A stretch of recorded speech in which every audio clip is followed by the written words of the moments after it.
আমি নিজেই প্রথম দিন এসে যানজটে বসে আমি বললাম কি এ তো কোনো শহরের অবস্থা না।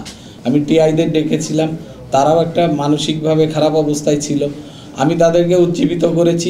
কালকেই এটা নিয়ে বলেছি যে এইখানে কোনো ওই কোড আনকোড চলবে না, যে তুমি কোড দিয়ে টাকা নিবা আর ওই সিএনজি অটো চলবে। এক্ষেত্রে আপনাদেরও সহযোগিতা লাগবে।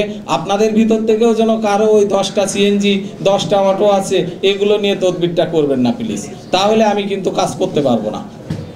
আপনারা অবশ্যই গঠনমূলক সমালোচনা করবেন, সেটাকে আমি মোস্ট ওয়েলকাম জানাবো। পাশাপাশি আমাদের ভুল ত্রুটিগুলো আপনারা শুধরে দেওয়ার জন্য আমাদের যদি বলেন যে এখানে এটা হচ্ছে, আপনারা এখানকার স্থানীয়, আমরা যারা আছি আমরা চাকরি করতে আসছি, আমরা কিন্তু এখানে জন্মস্থান না। আমাদের চেয়ে আপনারা ভালো জানবেন এখানে কোথায় কোন ক্রাইমটা ঘটছে। আপনারাও সমাজের অন্যায় অবিচার সবগুলো কোথায় কোন ভুল ত্রুটি এগুলো তুলে ধরেন আপনাদের কলমের মাধ্যমে, আর আমরা সেগুলো হয়তো আইন আদালতের মাধ্যমে এগুলো এক্সিকিউট করার চেষ্টা করি। শুধু পার্থক্য এইটুকু, শুধু আমরা পোশাক পরি, আপনারা আপনাদের মতো যে যার মতো পোশাকটা পরেন, এই পার্থক্য, এর বাইরে কোনো পার্থক্য নাই। আপনারা এই সাংবাদিক ভাইরা যারা আছেন সবাই মনে করি আমার আপনজন। এই নারায়ণগঞ্জের প্রত্যেকটা মানুষ আপনজন, শুধুমাত্র দুষ্কৃতকারীরা ছাড়া।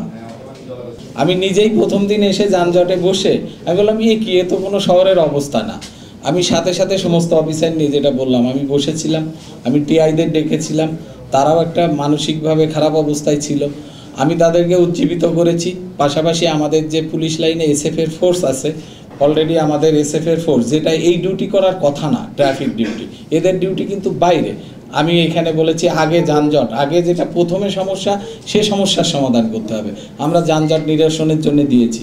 পাশাপাশি যে ভলেন্টিয়ার দেওয়া যায় কিনা সে ব্যাপারে আমরা কথা বলেছি, তার কারণ আমাদের তো সবাই সহযোগিতা লাগবে, তাছাড়া তো আমরা পারবো না।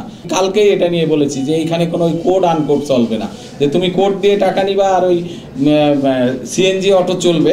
এক্ষেত্রে আপনাদেরও সহযোগিতা লাগবে। আপনাদের ভিতর থেকেও যেন কারো ওই 10টা সিএনজি 10টা অটো আছে এগুলো নিয়ে তদবিরটা করবেন না প্লিজ, তাহলে আমি কিন্তু কাজ করতে পারবো না।